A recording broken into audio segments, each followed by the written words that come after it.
Welcome. Today in front of me Honor 50 Lite, and I'll show you how to turn on or turn off watermark on this device. So first you should go into the camera application and then click here on the right upper corner on the settings icon. Here just scroll a little bit down and you'll see here the watermark switcher.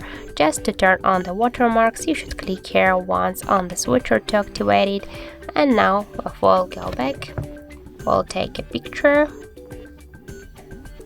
and now we'll see that here on the left down corner we get the watermark with the model of our device and the mark of our camera. And if you will just see the previously taken photos, you can see that here we have no watermark, so that's how to activate it.